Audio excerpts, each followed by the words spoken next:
So ನಾವೀಗ ತಿಸ್ಸಾಮಹಾರ ಜಾಗದಲ್ಲಿದ್ದೀವಿ.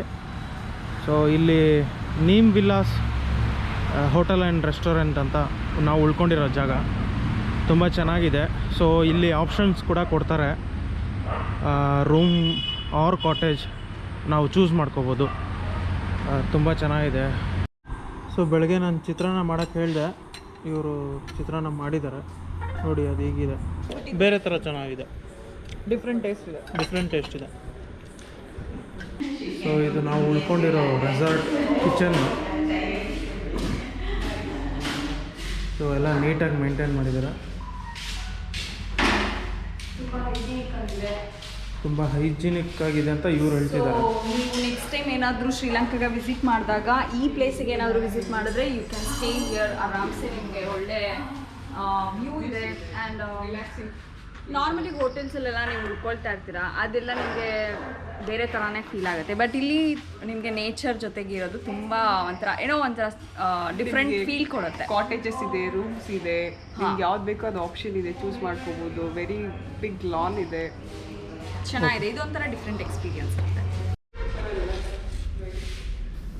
ಇವರು ಇವಾಗ ರೈಸ್ ಆದಮೇಲೆ ಇದನ್ನು ಬರ್ಫಿ ಥರ ಕಟ್ ಮಾಡಿ ಇಡ್ತಾ ಇದ್ದಾರೆ. ನಾವು ಆಮೇಲೆ ಇದನ್ನು ಸಾಂಬಾರು ಇಲ್ಲ ಪಲ್ಯ ಜೊತೆ ತಿನ್ಬೋದು. ಸೊ ಇವತ್ತು ಸ್ವಲ್ಪ ನಮ್ಮ ಶೆಡ್ಯೂಲ್ ಲೇಟ್ ಆಗಿರೋದ್ರಿಂದ ಸಿಟಿ ಸ್ವಲ್ಪ ಸುತ್ತಾಡ್ಕೊಂಬರೋಣ ಅಂದ್ಕೊಂಡೆ. ಸೊ ಇದು ತಿಸ್ಸಾಮಹಾರ ಸಿಟಿ. ಸೊ ಇಲ್ಲೆಲ್ಲ ಸಫಾರಿ ಗಾಡಿಗಳೆಲ್ಲ ನಿಂತಿದೆ.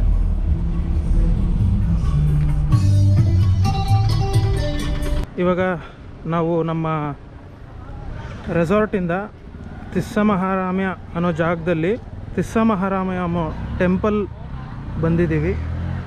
ಸೊ ಇದೇ ಆ ಟೆಂಪಲ್ಲು.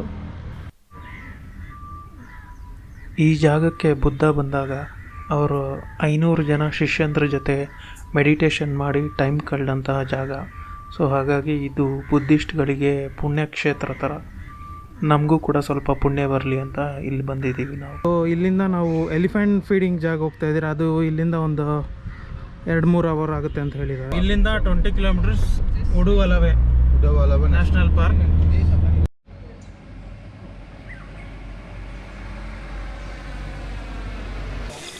Elephant transit home. ಇಲ್ಲಿ ಮರಿ ಆನೆಗಳನ್ನ ಬೆಳೆಸ್ತಾರೆ. ಮರಿ ಆನೆಗಳು ಅಂದರೆ ಕಾಡಲ್ಲಿ ಕಳೆದೋಗಿರ್ಬೋದು ಅಥವಾ ಗಾಯ ಆಗಿರ್ಬೋದು, ಆ ಥರ ಆನೆಗಳನ್ನ ತಂದು ಇಲ್ಲಿ ಸಾಕ್ತಾರೆ, ಮೆಡಿಸನ್ ಕೊಟ್ಟು ಬೆಳೆಸ್ತಾರೆ.